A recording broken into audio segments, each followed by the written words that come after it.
Isang tanong, magkalaban ba ang Bible at ang science? Sa episode na to, iset aside muna natin ang opinion and conclusions ng mga Bible scholars at ng scientific community. Tayo-tayo munang mga miron ang mag-usap. Magkalaban ba ang Biblia at ang agham? Gamit tayo ng mga halimbawa. Una, may ilang verses sa Biblia na surprisingly ay compatible sa modern science. Sa Job 26:7, nakasulat doon, He hangeth the earth upon nothing. Sa Tagalog, ibinibitin niya ang mundo sa kawalan. Ito ay kino-confirm ng science dahil ang earth, kahit tingnan natin sa mga illustrations, nakabitin talaga ito sa space.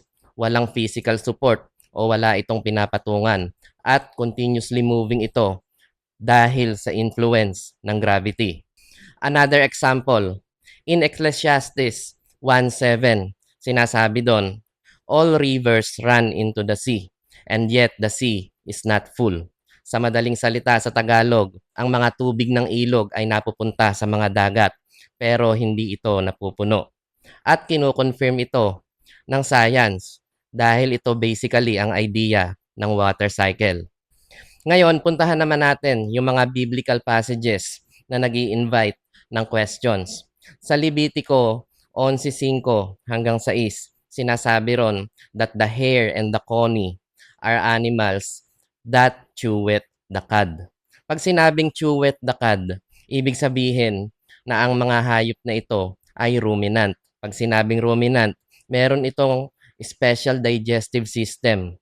Ang ginagawa nila, nginunguya nila ng bahagya yung pagkain nila, nilulunok, tapos iluluwa uli, ngunguyain uli, tapos lulunukin, repeat.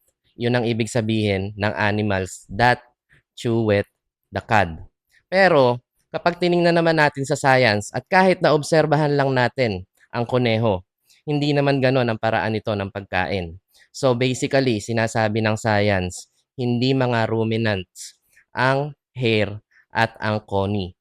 So sa punto na yon, parang hindi naman ngayon nagkakasundo ang science at ang Bible. Isang halimbawa pa, ang pag-collapse ng Wall of Jericho. Ayon sa mga Bible scholars, naganap ang pag-collapse around 1400 BC. At ayon mismo sa ulat ng Biblia, ang pagguho ng pader ay papalabas, hindi papaloob.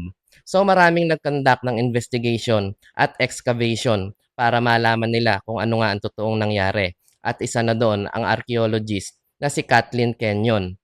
Napatunayan naman niya sa kanyang excavation na papalabas nga gumuho ang pader. Ang isang problema lang, ayon doon sa carbon dating, naganap ang pagguho 1550 BC, 150 years earlier doon sa sinasabi ng mga Bible scholars na naganap ang pagguho ng 1400 BC.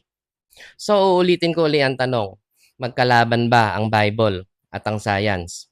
For sure, meron kayong kanya-kanyang opinion at meron kayong kanya-kanyang conclusion. Pero mahalagang tandaan natin na hindi inire-represent ang buong Biblia ng dalawang talata lang nito. Ganon din ang science. Hindi ang dalawang observation lang o ang dalawang proseso lang na pinag-aralan natin ang nagre-represent sa kabuuan ng science. Mahalaga ang context, mahalaga ang timeline, mahalaga kung sino ang nagsabi, mahalaga ang premise. At kapag na-consider nyo na ang lahat ng mga ito, pupwede ko na kayong tanungin, magkalaban ba ang Bible at ang science?